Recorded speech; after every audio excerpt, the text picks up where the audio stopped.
Testing, 1, 2, 3, testing. Excellent connection. 2, 3, testing. Excellent connection. Alright, so the audio sounds good and we are live.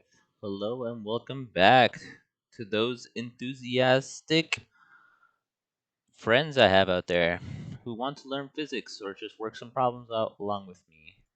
So today we're working on the second problem of the sample exam 1 out of Conquering Physics GRE. All right.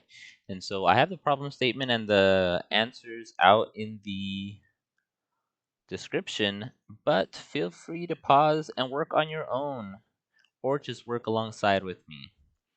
But here we go. A block of mass m moving with velocity v collides with a heavier block of mass m4 initially at rest. If the collision is perfectly elastic, what is the velocity of the heavier block after the collision? So there's a few keywords here that we should really pay attention because all of this is based, all these problems are heavily based off initial assumptions. So one key word that we need to see here is perfectly elastic. I'm just going to write that down.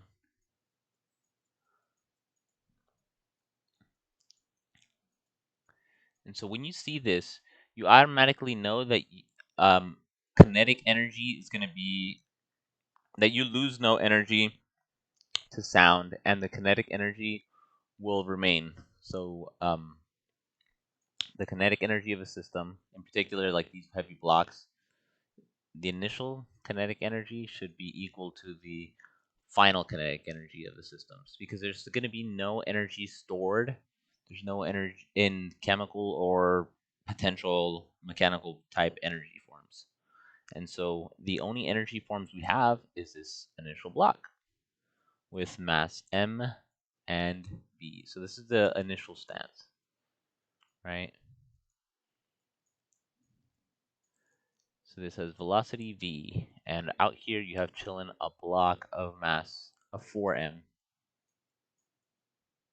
and the velocity is 0 for this because it says it's initially at rest. And at the end, we're going to end up with some other velocity of this, which we don't know in what direction this is. And we'll just call this v v1f for final velocity of this block, and then this bigger block after the collision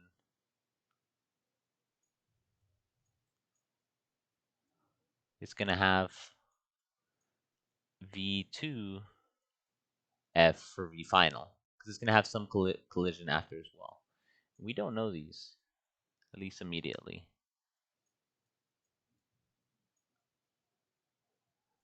And so this is the scenario in the beginning.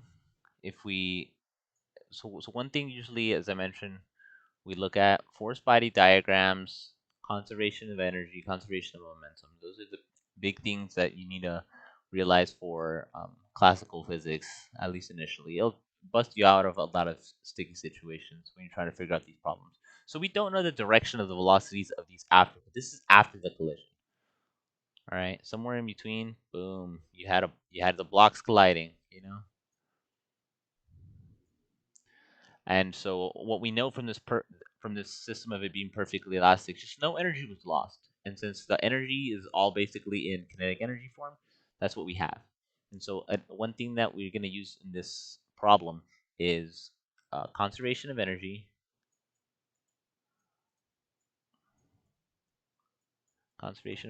and conservation of momentum.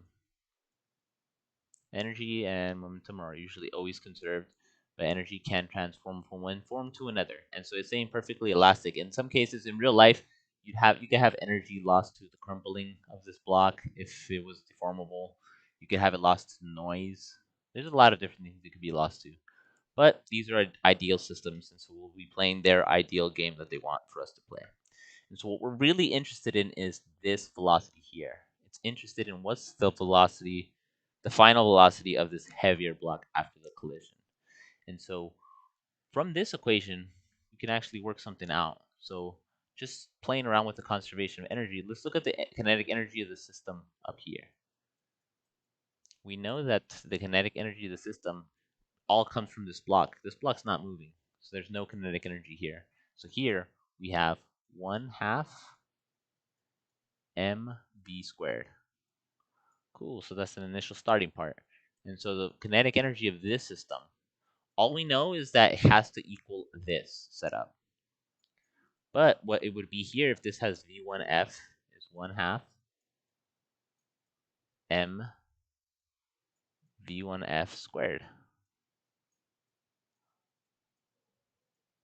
plus this system 1/2 the mass of this system, which is 4m times v2f squared. And so we can set these two things equal to each other. And that's a good starting point for us right now.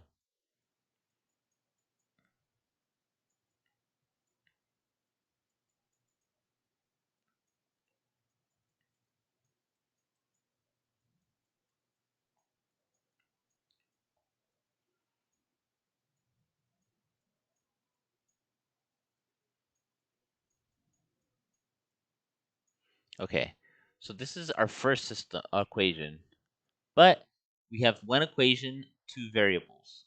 It's not enough to solve this alone. So the next thing we're going to do is look at for the momentum of the system. So the momentum of the system initially is just equal to mv, right? So this one's actually going to take into consideration directionality. Notice this one, it doesn't care whether it's moving forward, backwards, it just cares the velocity total.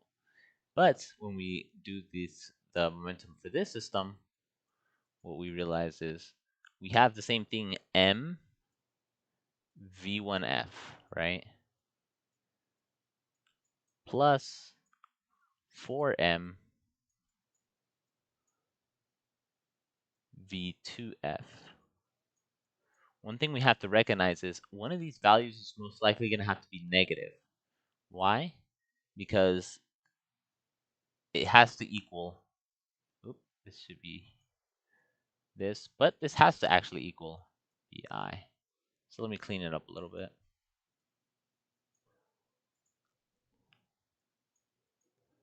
So this has to equal this. And so now that we kind of have this set up, we have two equations. So this is going to be our second equation, this. And so from this, we can plug them into each other, right? So let's see.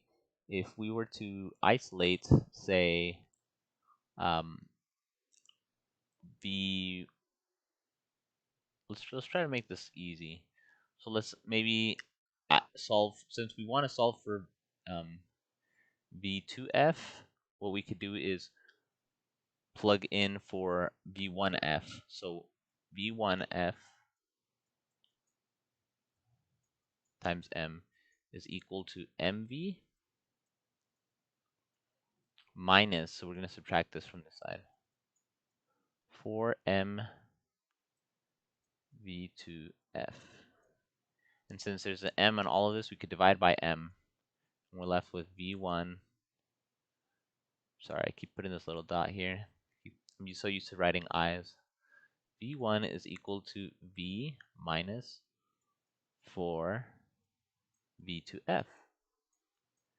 And so now this value right here, we could plug into here. So there should be a f right here. And so when we plug this into here, we'll rewrite the equation over here. We get 1/2 mv squared is equal to 1/2 m. We have this term squared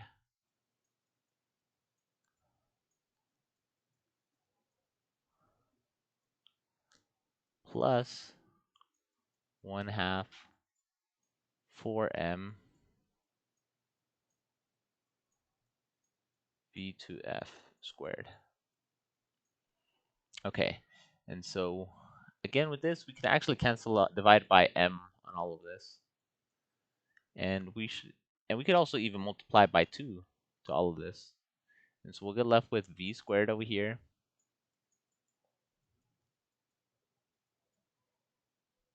V squared is equal to, so if we were to factor this out, we FOIL it out, so v times v is v squared.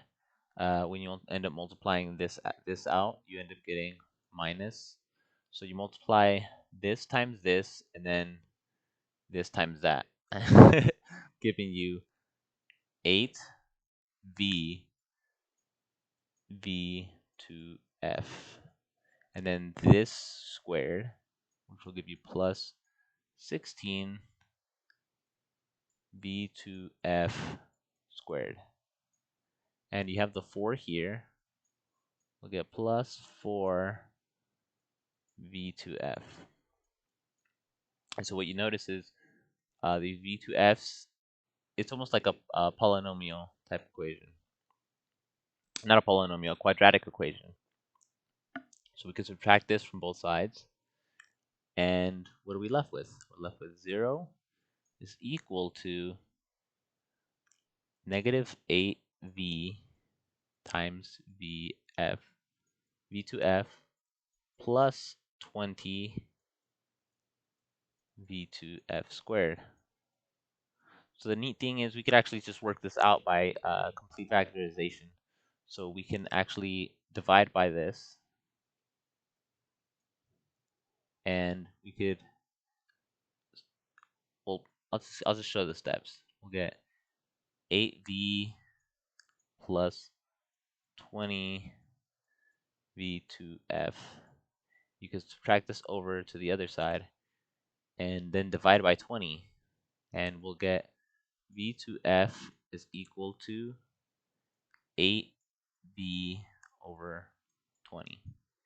This should simplify if you divide top and bottom by 4 to get 2v over 5.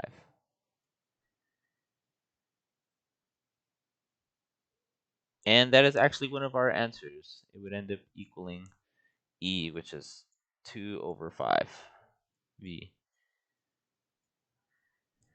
Boom. Just for funsies, we could actually calculate what the smaller block would be going, and to see what actually happens to that. So we already solved this, but let's push the boundaries a little further, right? We just solved for v2f. We know this is 2/5 v. All right, but let's try to find out what the other one would be backwards. So we could plug it back into this equation for kinetic energy, but we're gonna have to square it and do all this complicated stuff. But remember, we have a simpler equation. We have this purple one for momentum. So let's use that. It's simpler. We don't have to take the square values of anything. And so what we'll do is we'll plug this into here. And that'll give us m v1f plus 4m 2/5 v is equal to mv. And so remember, we could divide everything by m, and then we get v1f plus 8 over 5 v is equal to v. And if we were to subtract both sides by 8 over 5, we get negative 3/5 v. And so one thing that's interesting to note is after the collision, I know we wrote the arrow going this way, but what that tells us is it's actually going to be going backwards. So before, we have a small block with velocity v going this way. It hits a way bigger block, 4m, and after, our small block is flying backwards, running back screaming, ow, that hurt, with 5 3/5 V. All this bigger block got a little boost. Moving forward with 2/5 V.